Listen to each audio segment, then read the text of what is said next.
How would someone start a life coaching business from scratch? All right, Drew, what you got?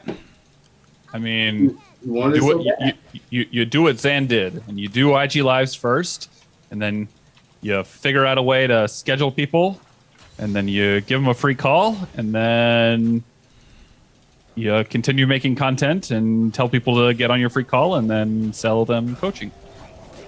Okay. Something to that effect. Okay, that's not quite what I did, but some of the stuff I did, but not quite. It's the 60,000-foot view. Drew's highlight reel. There was so much way before that. But go ahead, because he said from scratch.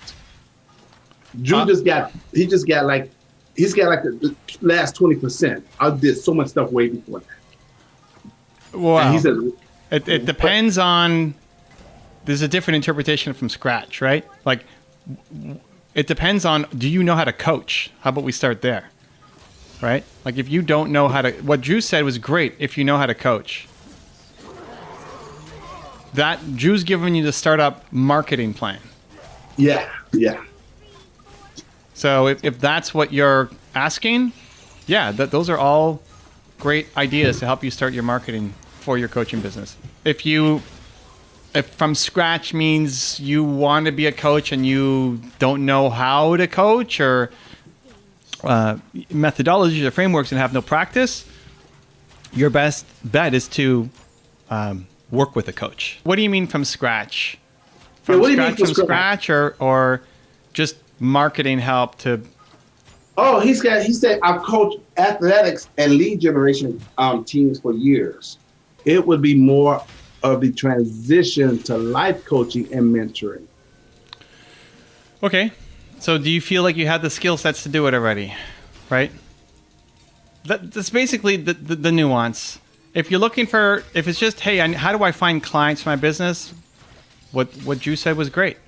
And if you're looking at, you still need to develop the skills to get good at the actual craft, then go get a coach. Who's doing it? What frameworks or strategies do you think would be the minimum requirement for someone wanting to be a life coach? What frameworks or strategies? I got a really good framework and strategy for you. Sebastian, if you're at home, draw a quadrant, okay? A quadrant. Put in the middle of the quadrant a heart, okay? And in each square, start with the letter S. And I'll tell you what I mean by that. Put the heart in the middle. In the middle of the heart, put the letters EQ, which stands for emotional quotient. It's the EQ game. You talk about being a life coach, right? I think the 3 S's are so necessary if you're going to be a life coach. Any type of coach, really, but specifically a life coach. The first S is self-awareness. So you've got to have a high level of self-awareness. The better your self-awareness is, the better life coach you're going to be. The next S is sensitivity. The better your sensitivity, and that encompasses having sympathy and empathy for your client and for people in general. So if you have that sensitivity taken care of, you're going to be a great life coach. The third S is self-confidence. And I'll have to explain that. You know what that is. And the last S, which is extremely important, is social skills. If you have those 4 S's, okay, you would be an amazing transformational life coach. Self-awareness, sensitivity, self-confidence, and social skills. And that's really, people always talk about IQ. EQ is more important than IQ. And most people, and this is just in general, speaking in general, don't want to offend anyone, most people who have high IQ have very low EQ. And most people who have a lot of EQ, they have to work on their IQ sometimes. Or maybe it might be kind of even, but I just know that most people, that's why coaching is the greatest profession ever. It's such a noble profession because you got to have a high level of EQ because you're making a difference in the world. Even therapists, coaches and therapists, that's what's going to change the world and make the world a better place. Teachers are in that too.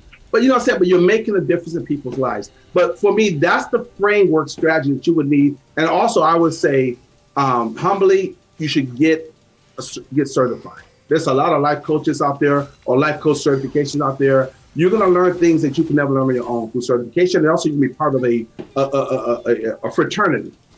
You're going to meet people you never met before. I'm a big believer in getting a certification. That's my big answer for you, man. I hope it makes a difference for you.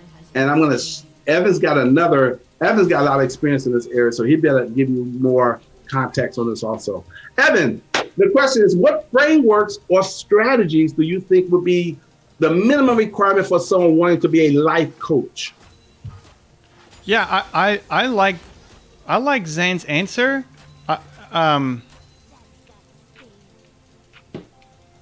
Because it's not my interpretation of the question was like, hey, what's the framework I need to teach that's going to help me serve my clients? Where what you need is in you. Like, you have to be good at reading people.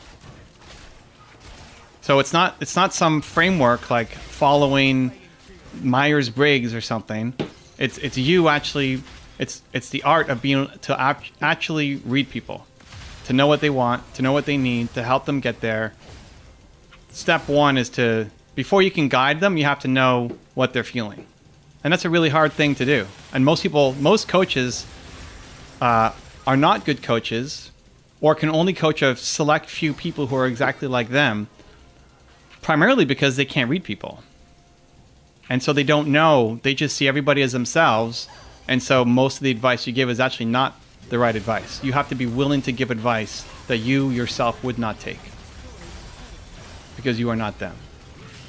And most coaches are not good at that.